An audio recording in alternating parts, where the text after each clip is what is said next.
Everyone has been talking about this anime endlessly. 9gag is completely freaking invaded with memes of this freaking anime. Why? God knows. I'm about to find out, so let's freaking find out. You don't seem very afraid. You don't seem very frightening. Yes. The bravery of the soldier. Bravery is by far the kindest word for stupidity, don't you think?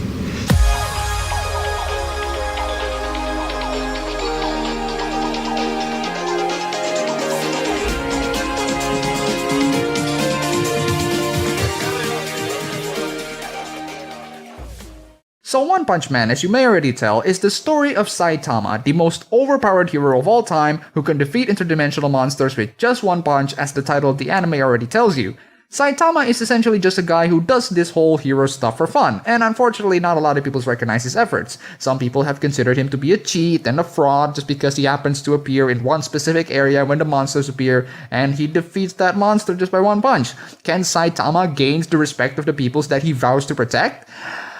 Unfortunately, the story of One Punch Man isn't exactly that. During an attack by a mosquito monster, Saitama encounters the robot cyborg Genos, who after getting his ass kicked and saved by Saitama, he wants to be his student. Genos is ultimately a very vulnerable cyborg. While he is indeed a competent and has shown quite vigorously that he is unfortunately not as proficient as Saitama. So we actually have a flawed character that we can characterize as an actual protagonist because he's not as strong and he is incredibly flawed. So can the robot Genos gain the respect of Saitama and become as powerful as he is? Well, that's also not really the story. Later, Saitama joins the Hero Association group and, in quite a hilarious turn of irony, got into a pretty low class C and then Genos were getting to the highest class S. In order to gain popularity and actually gain the respect of the peoples, he has to be an S-ranked hero. So can Saitama gain the respect of others and finally become the S-ranked hero that he wants, while also having fan clubs that he really dreams of? That's not really the story too. So what is the story of One Punch Man? It's just the story of an overpowered guy facing off a boring world that cannot beat him. Okay, that's just half of the premise. What is the general conflict that he's gonna face in the span of that one season? What is actually his entire goal? Will he be actually getting into resolving that conflict, or will that conflict be partially resolved and that there's an even bigger conflict caused by it in the future? And wait a goddamn second, I just realized what I draw here on my freaking PowerPoint presentation slide. Did I just attempt to teach the writers of this entire anime on Storytelling 101? Look at this. This is Storytelling 101, and I cannot believe that I have to put it in a review of one of the most successful animes of all time. The story is not complete. The writers don't know what to do with it, and oh boy. Let me tell you why in the next few moments, and please, do not put the "it's a satire" shield on front. I'm completely aware that it is a satire of superheroes if Saitama's clothings aren't painfully obvious enough. It's just that the more I see the episodes, the less the satire elements appear.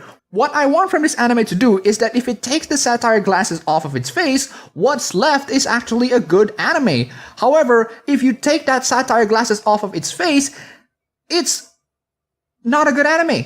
It's just not. The first half is ultimately the most amazing part of the entire anime. It's an amazing, straight-up parody and satire of superhero genre and a genuinely interesting look of how the tale of an OP character can actually become an interesting journey. But it's mostly because how incredibly over-the-top the reaction to people who actually fight him. However, thanks to the introduction of so many other plot points, the journey becomes extremely jumbled and messed up. What the anime does as a strategy to keep the audiences entertained is to continue throwing plot points that ultimately ends up being unnecessary or completely unresolved. We still don't know if Saitama can get the recognition he deserved. We still don't know if Genos can actually be as strong as Saitama. Those are two essential plot points that after the end of this anime is entirely unresolved.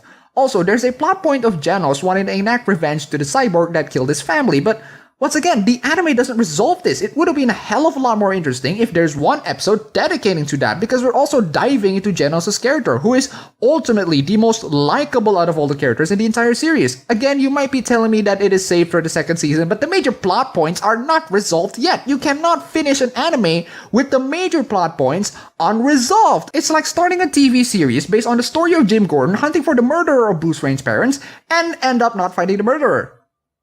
That sounds awfully familiar. The boss of the entire season looks intimidating and badass, and he's introduced in the last 2-3 episodes of the series. There's no foreshadowing. He just suddenly appeared. They didn't even bother to put him in a silhouette. There's no build-up on this man fighting against our hero. I don't know about you, but I think that's exactly the wrong thing to do because it would have been a hell of a lot more interesting and satisfying if they actually did that. Aside from Genos, the side characters that are infinitely more interesting are incredibly underused. There's this girl Tatsumaki who has psychic powers and abilities that can fly. From the intro, I thought that she's gonna be a major character, but nope, her role in the entire series is incredibly insignificant. Then there's Moomin Rider, again appearing in the intro at the same level as Genos, a major character in the entire series, and he ends up being pointless. How about that blue-haired guy? Who is he? How is he significant to the plot? Is he the main villain? I don't know, because his job is to literally show up once in a while. That's it. He just show up and disappear. Show up and disappear. Show up and disappear. Maybe that's actually his superpower. The only character that appears alongside Genos that isn't pointless and actually does have enough screen time is the Sonic Ninja, who is definitely an interesting character and has enough screen time. In fact, I want you to take a look at this poster for a moment because it is such a gross misrepresentation of this entire anime as a whole. After watching this anime, I can rate these characters based on their screen time and their significance to the story. Let's count in characters that has the most significant role. Let's count in characters that have not enough significance to the story.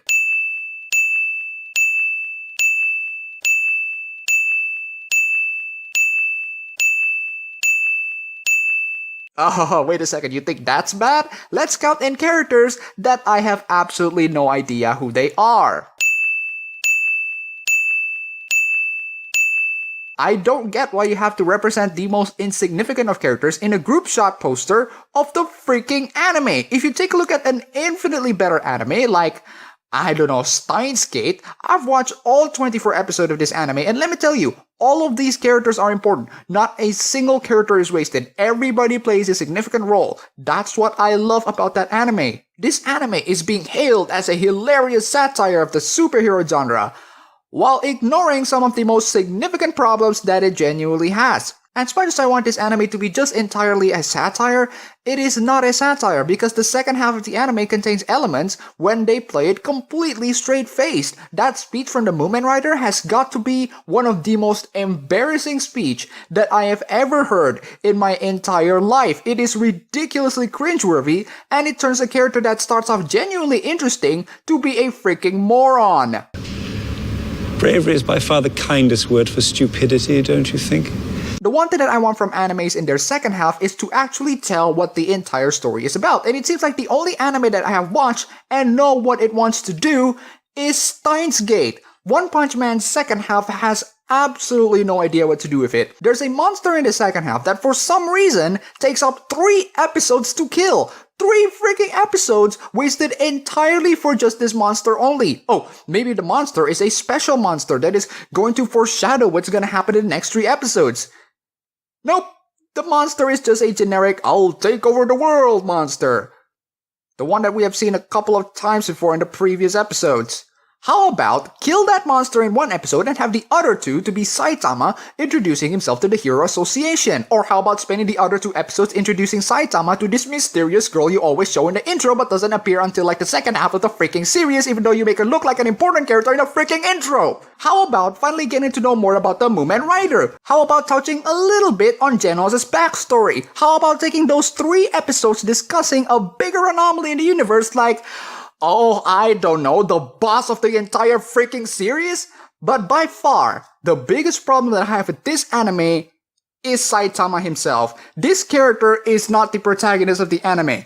Genos should be the protagonist of this anime. Oh, not because this character is OP and Genos is not. Not exactly that. So, why would I consider Genos to be a much better protagonist than Saitama?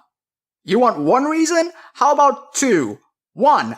This character doesn't know what he wants. His motivation is blurry as hell, making him completely freaking unrelatable. One of the most basic fiction rules is for the audience to know exactly what the main character wants so that the audience can root for the main character on their struggle on getting whatever they want. If we go back to the Genos comparison, I know exactly what Genos wants. Genos does everything that he can get to what he wants. That's why I root for him. I don't know what Saitama wants, so I can't really root for him. 2. Even if he knows what he wants, this guy doesn't even try to get what he wants. In episode 6, Saitama struggles to find crime so that he can raise his popularity.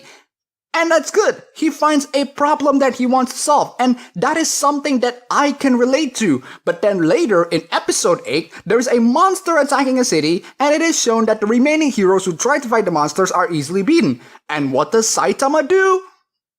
Die freaking grass!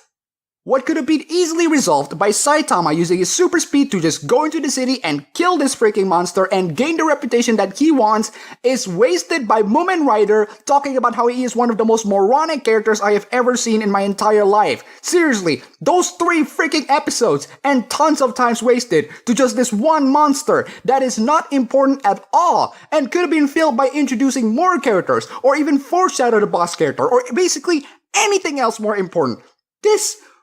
This really hurts the anime. Like, a lot. I really want to like One Punch Man. I really do. I am aware that it is a satire of one of my favorite genres, and I shouldn't take it too seriously. However, the more the anime progresses, the less the satire elements appear. And it seems like the second half of this anime really takes itself way too seriously. And not only that, it has absolutely no idea what it wants to do with it. It is a significant portion of the anime that I just cannot ignore. Don't take my criticism at me saying that One Punch Man isn't good because, okay, it isn't, but it's decent enough for anime fans and general audiences to watch and enjoy. Just be warned that while the first half is an incredibly spectacular roller coaster of an experience, the second half is just really, really bad. Yes, the main character is OP as freak, and it's hard to make a story out of an OP character, let alone a parody of it.